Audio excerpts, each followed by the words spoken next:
You are standing at the desk after your mom's physical therapy appointment. The receptionist tells her that there is a $25 copay. Your mom immediately says she is not paying it. She says no one told her there would be a charge. Insurance should cover it. Then she looks at you as though you should have prevented this from happening. You explain the copay. That explanation doesn't end it. Your mom becomes more agitated. The receptionist is waiting. Another patient is standing behind you. You're trying to protect your mom's dignity without allowing the situation to keep escalating. So you pay the $25. That bill is paid. You leave the office, but the incident now follows you home. Not because you resent paying the $25, not because one disagreement automatically means something serious has changed. It follows you because the copay was not the only part of the appointment that depended on you. You scheduled it. You checked the paperwork. You listened carefully to the PT because you were not sure that the instructions were going to be remembered. Then, when something unexpected happened at the front desk, you resolved that as well. And now you keep wondering, was this only a disagreement about $25, or am I already carrying responsibility for these appointments in a way that I have not really recognized? In today's episode, we are going to clarify whether the copay disagreement stood alone or belongs inside a larger responsibility shift. What now depends on you, even though the appointment still gets done. The difference between attending an appointment and managing an appointment independently, and what needs to be named before any larger medical decision is made. Hey, Christian Care Companion. Welcome back to Dementia Caregiver Support for Christians. I am Lizette Klute, a recovering healthcare provider, a pastor's wife, and your dementia care advisor. This is the place where we help you see what is changing, help you recognize what responsibility might be yours, and help you determine when your care situation needs closer interpretation. I do not want you to make too much of one difficult decision or one difficult moment because people do question their bills. And insurance is confusing.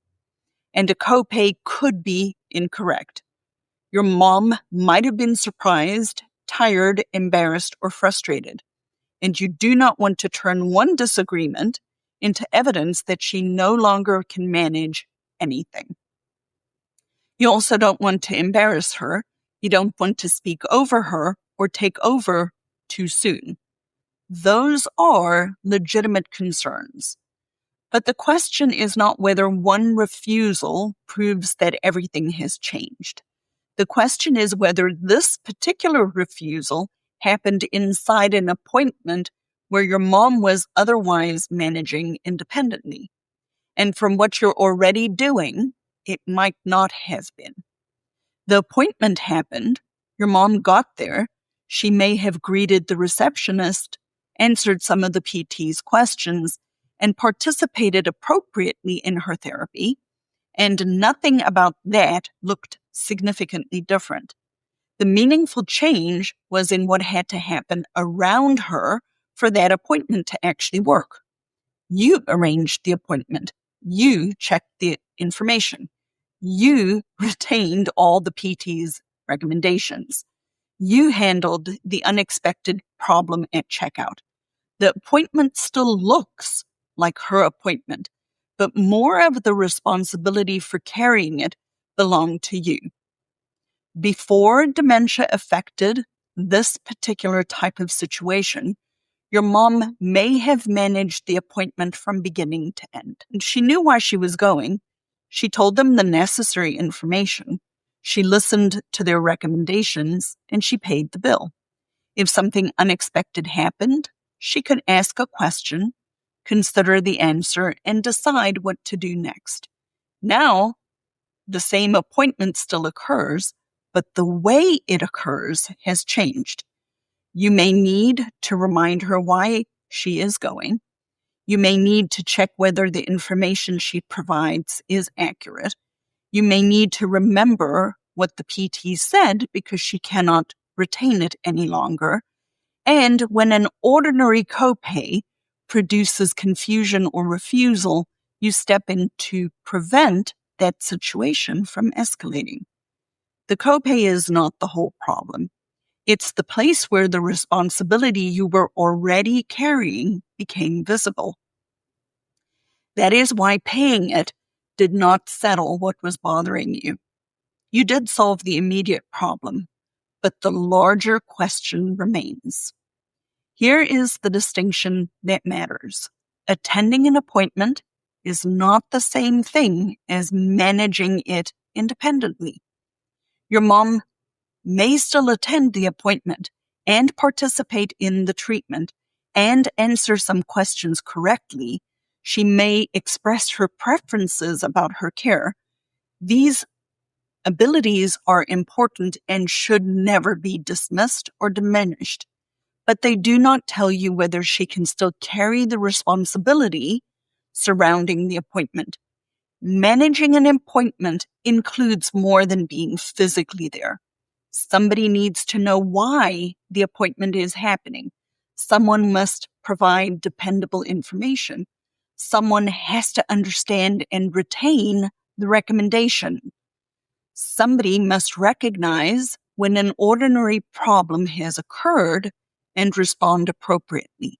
Someone must make sure that the physical therapy plan is followed after the appointment.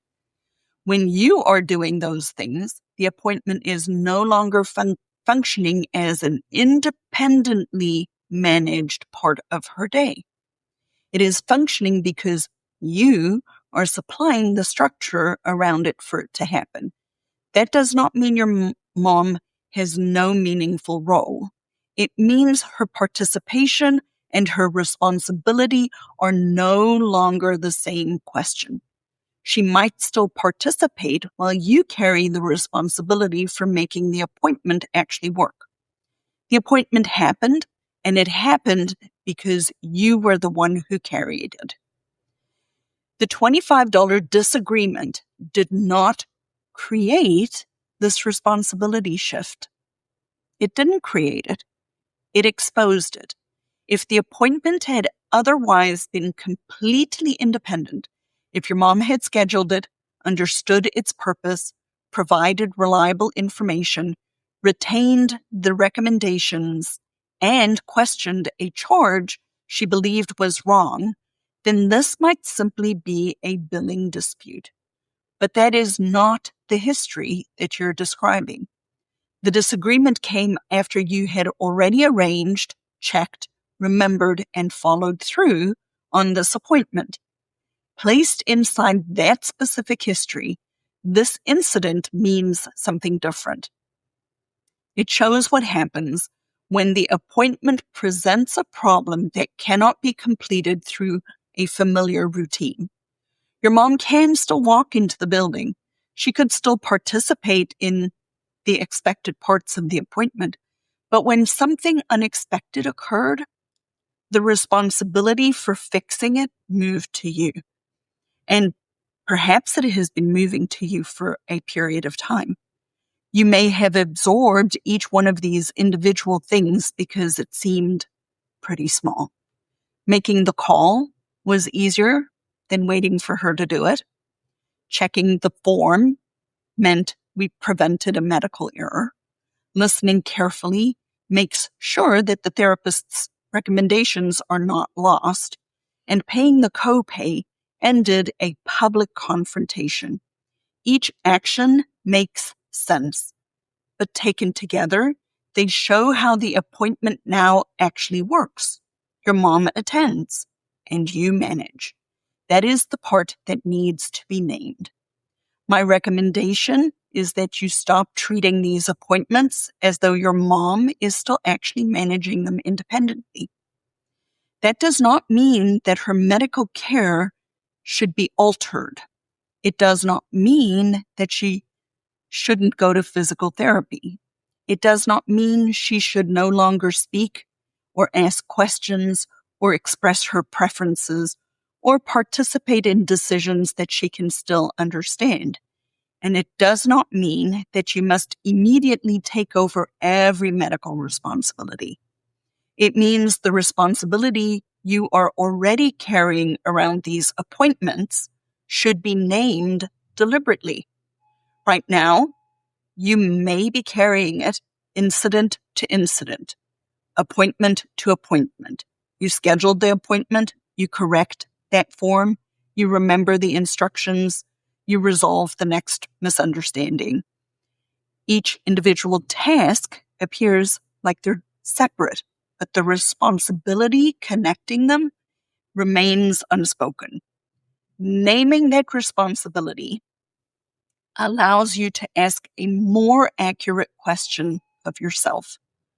What parts of managing these appointments now belong to me, and what participation can my mom actually still carry reliably? That question is more truthful than continuing to ask only how to prevent another copay argument. The copay argument was a small part of the event. The responsibility shift is the actual issue underlying it. Before the next appointment, I want you to complete the sentence with what is already true. The appointment still happens, but now it depends on me to provide dependable information. Perhaps it depends on me to retain and carry out the recommendations. Perhaps it depends on you to respond when something unexpected happens. Choose the fact that most clearly shows how those appointments now function. It's not necessary to make a long inventory, and do not use this sentence to decide your mom's entire medical capacity or ability. Do not use the question to determine every possible responsibility you might carry in the future. You are naming one part of the present reality that you are living in, but you're naming it accurately. That is the next step. The larger decisions can remain undecided until the actual responsibility has been clarified. You're trying to honor your mom. You do not want to take over merely because doing so is easier. And I get it. Sometimes it is easier. You do not want to confuse living with dementia with total inability. You do not want to preserve efficiency at the sake of her dignity. But dignity is not preserved by pretending the appointment still works independently when it now depends on you. Dignity requires truth. Your mom can be treated with patience, respect, meaningful participation, while also receiving the support she now needs. Those are not opposing commitments. Pretending that she carries a responsibility she can no longer carry reliably does not protect her dignity. It actually leaves the care arrangement unnamed. In Proverbs 14, it says, "The simple believes everything, but the prudent or wise gives thoughts to his steps." Prudence or wisdom does not require you to turn one situation, one copay, one disagreement into a conclusion about the entire future. But it does require you to consider what that incident has revealed when it's placed in the context beside what you're already doing. You do not need to exaggerate the change. You should also not continue hiding it from yourself simply because the appointment or the task got completed. The appointment is still happening, but now you're carrying it in a different way. If this is the question that you are carrying, Your mom is attending her appointments, but more and more of the responsibility now depends on you. I invite you to bring the actual situation to a care situation review at dignicarebydesign.com. I invite you to begin with the question, who is actually responsible for managing my mom's appointments now, or my dad, or my husband's? You don't have to decide every future medical responsibility before you begin. Just begin with answering the question, who is carrying the responsibility? And if you are struggling, bring the actual care situation to a care situation review at dignicarebydesign.com. And as I end all of my episodes, may the Lord bless you and keep you, and I will see you in our next episode.